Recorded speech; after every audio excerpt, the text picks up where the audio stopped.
형제가족 여러분 안녕하세요. 오늘 6월 14일 금요일 꺼뜨리려 할수록 살아나는 신앙의 불꽃이라는 제목으로 사도행전 4장 23절부터 37절까지를 묵상합니다. 23절 사도들이 노임에 그 동료에게 가서 제사장들과 장로들의 말을 다 알리니.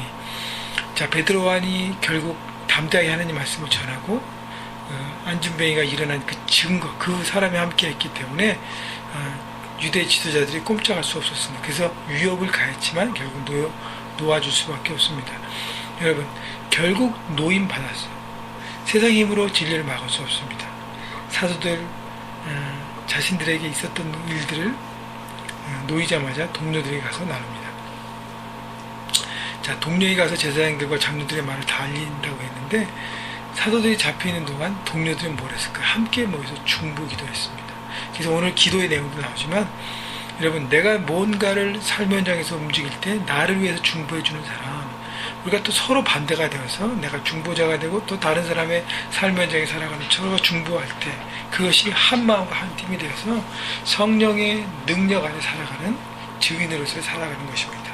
증인으로 앞서가고요, 증인으로 중보하고, 그래서 우리가 함께 형제가족들이 서로 삶 현장에서 그들이 승리할 수 있도록 증인으로 중보자로 서가야 될 것입니다. 그래서 같이 이렇게 나눌 수 있는 것이 얼마나 큰 기쁨인지 모릅니다. 이것이 바로 사역의 파트너십이라고 생각합니다. 24절 그들이 듣고 한 마음으로 하나님께 소리를 높여 이르되. 자, 이 하나님께서 역사하셨다는 현장의 얘기를 듣고 다른 제자들이 한 마음으로 하나님께 소리를 높여 찬양의 기도를 드립니다. 그러면서 또 중보합니다. 보십시오. 대주제요, 천지와 바다와 그 가운데 만물을 지으신 이여 창조주 하나님을 고백하는 것이죠. 이 모든 세상을 지배하신 하나님.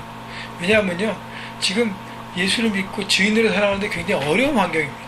많이 눌려 있어요. 그리고 사도들이 놓였지만 위협을 받았습니다. 담대하게 말했지만 인간적인 마음을 볼 때 위험, 좀 이렇게 두려울 수 있기 때문에 그 마음을 천지를 지으신 하나님 앞에 마음을 두고 믿고 의지하며 하나님의 전능하심을 바라보고 있는 것입니다. 25절 또 주의 종 다윗, 우리 조상 다윗의 입을 통하여 성령으로 말씀하시기를. 다윗의 시편을 인용합니다. 어찌하여 열방이 분노하며 족속들이 허사를 경영하는고 세상의 군왕들이 나서며 관리들이 함께 모여 주와 그리스도를 대적하도다 하신 이로소이다. 다윗이 고백했던 것처럼 지금 많은 유대 지도자들이 예수님을 어떤 예수님의 파워와 예수님의 가르침과 예수님의 기적과 이런 것에 자기들의 이권이 뺏긴다고 생각해서 예수님을 모함하고 십자가로 죽음으로 몰아넣습니다. 그 예수님을 대적하는 것이에요. 그리고 나서 그 예수님의 부활, 살아나신 부활을 증거하는 제자들을 똑같이 겁박하고 이렇게 압력을 가하고 있습니다. 그렇기 때문에 말씀대로 세상의 리더십들이, 파워들이 예수님을 대적하고 있다고 얘기합니다. 27절 과연 헤롯과 본디오 빌라도는 이방과 이스라엘 백성과 합세하여 하나님께 기름 부으신 거룩한 종 예수를 거슬려. 헤롯과 본디오 빌라도 결국 이방인과 이스라엘 백성과 합세하여 그들이 로마의 권력을 쥐고 제사장들의 간절한 어떤 너가 이것을 따르지 않으면 시저 로마 황제의 신하가 아니라는 그런 여러 가지 압력 속에 결국 다 의가 투합해서 예수님을 거스렸다는 것이죠. 진리를 거스리고 예수님을 십자가로 내모읍니다. 자, 그러나 28절 하나님의 그 권능과 뜻대로 이루려고 예정하신 그것을 행하려고 이 성에 모였나이다. 하나님께서 그들의 어떤 반역과 죄악을 이용하시고 그래서 십자가를 이루시고 하나님의 뜻을 펼치시며 부활을 통해서 새로운 생명과 영원한 길을 인도하신다는 것이죠. 자, 그런 기도를 드리면서 29절 주여 이제도 그들의 위협함을 구워보시고, 구체적으로 기도하는데 첫째는 얼마나 당시 위험한 상황인지를 보여주고 있습니다.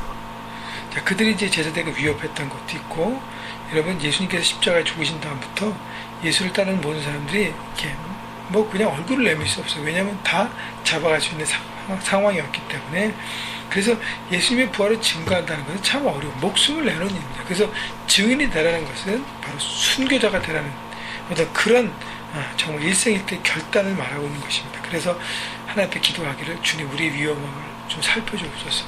그리고 종들로 하여금 담대히 하나님 말씀을 전하게 해주시고, 지금 이 모든 기도는 뭐냐면 증인으로서 하나님의 명령을 잘 수용할 수 있도록 하나님 우리를 붙들어 주십시오.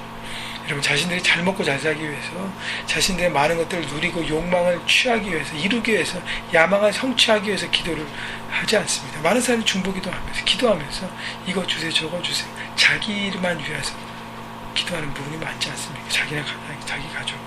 그러나 이것은 하나님 나라를 위해서 기도하는 것이죠. 증인으로서의 하나님 명령을 올바로 수용하기 위해서 담대히 하나님 말씀을 전하게 해주시고, 30절, 손을 내밀어 병을 낫게 하시고, 병을 낫게 하심으로 바울과 베드로와 요한처럼 병고침의 역사를 통해서 하나님을 증거할 수 있도록, 또 표적과 기사가 거룩한 종 예수의 이름으로 이루어지게 하옵소서 하더라. 결국 모든 기적, 모든 것들도 예수님의 이름, 능력으로 모든 것이 나타나서 예수만 드높임 받고 그 부활의 능력에 준 영원한 삶을 주신 그 주님 앞에 모든 사람이 회개하고 돌아올 수 있도록 주님 역사해 주옵소서. 온전한 증인의 사역을 감당하기 위해서 기도합니다. 여러분, 우리가 또 기도해야 될 것은 이것을 보면서 우리가 매일매일 삶의 현장에서 하나님 승리할 수 있도록 담대하게 주님의 말씀을 나누고 복음을 나누고 하나님의 사랑을 나누고, 그렇게 내가 삶으로 보여지는, 그래서 사람들이 그것을 보고 기적을 경험하는 놀라운 인생이 되게 해주옵소서라고 중보해야 하는 것입니다. 31절, 빌기를 다음에, 그렇게 기도하고 난 다음에 모인 곳이 진동했다 그랬습니다. 왜냐하면 우리가 다 성령의 충만함을 받았어요. 그렇게 간절하게 성령의 권능을 사모하고 증인으로 살아갈 것을 기도할 때 성령께서 임하셨습니다. 진동했다는 것은요, 그들의 모든 삶의 중심을 흐트러 놓고 바로 하나님 중심으로 살아가고 말씀하고 있는 것입니다. 자, 그렇다면 성령이 충만할 때 어떤 현상이 일어나는가 오늘 말씀을 통해서 볼까요? 31절 하반절, 담대히 하나님 말씀을 전하니라. 성령 충만하면 담대히 하나님 말씀을 전파합니다. 때로는요, 우리가 그렇게 살지 못하고 자꾸 넘어지기 때문에 때로는 담대하지 못할 때가 있어요. 그러나 담대하게 말하고, 그래서 계속 진리 가운데 설 수 있도록, 내 삶의 삶으로 읽어질 수 있도록 담대하게 갈 수 있는 것입니다. 32절, 믿는 무리가 한 마음과 한 뜻이 되어 성령의 충만함 받으면 어떻게 된다고요? 한 마음과 한 뜻. 형제자매들과 한 마음과 한 뜻이 된다는 거예요. 여러분, 그래서 나눔방에서 우리 형제 가족들 가운데 한 마음과 한 뜻을 품지 못한 이유는 성령의 충만함을 받지 못해서입니다. 그래서 여러분, 문제가 되고 추하불이 될 때 기도하십시오. 또 모든 물건을 서로 통용하고 자기 재물을 조금이라도 자기 것이라 하는 이가 하나도 없더라. 자기 자신의 소유의식이 없어졌다는 거예요. 왜냐하면 다른 사람의 연약함과 부족함을 내 것으로 품기 때문에, 내 것을 나누기 때문에 같이 통용하는, 서로 나눔과 베품의 역사들이라는 것입니다. 33절, 사도들이 큰 권능으로 주 예수의 부활을 증언하니 무리가 큰 은혜를 받아, 사도들은 여전히 어떻게 해요? 큰 권능으로 예수님의 부활을 증거합니다. 그리고 말씀을 듣는 무리들은 큰 은혜를 받습니다. 그 중에 가난한 사람이 없으니 이는 밭과 집이 있는 자는 팔아 그 판 것의 값을 가져다가 사도들의 발 앞에 두매 그들이 각 사람 필요에 따라 나눠 줍니다. 여러분, 당시 초대교회 사람들은요, 예수 그리스도의 부활의 증거를, 메시지를 받고 은혜를 받았습니다. 그리고 은혜를 받고 너무 좋았어요. 너무 좋아서 끝나지 않았어요. 어떻게 해요? 삶으로 보여줬다는 거예요. 어떻게 해요? 자기의 것을 나눴습니다. 그래서 내가 내 권리로 주는 게 아니라 사도들 발 앞에 주고, 사도들이 다 필요에 따라 줄 수 있도록 교회 질서 가운데 리더십 안에 맡깁니다. 그리고 리더십은 필요에 따라 나누는 것입니다. 이런 아름다운 나눔의 모습이 바로 하나님의 복음과 은혜를 받은 자의 삶의 모습인 것이죠. 36절, 구브로에서 난 레위적 사람이 있으니 이름은 요셉이라 사도들이 일컬어 바나바라 번역하면 위로의 아들이라 하니 그가 밭이 있음에 팔아 그 값을 가지고 사도들의 발 앞에 두니라. 자, 많은 사람들이 자기의 밭을 팔아 사도들 앞에 내놨는데 그 중에 한 사람, 바나바라는 구브로에서 온 레위족 사람을 얘기합니다. 구브로에서 왔다는 것은 어떻게 해요? 헬라파 유대인입니다. 그러니까 예루살렘 이스라엘 출신의 유대인이 아니라 이스라엘 밖에서 태어난 유대인이에요. 그래서 재정적으로 넉넉했습니다. 은혜를 받았습니다. 그것을 사도들의 발 앞에 가져왔습니다.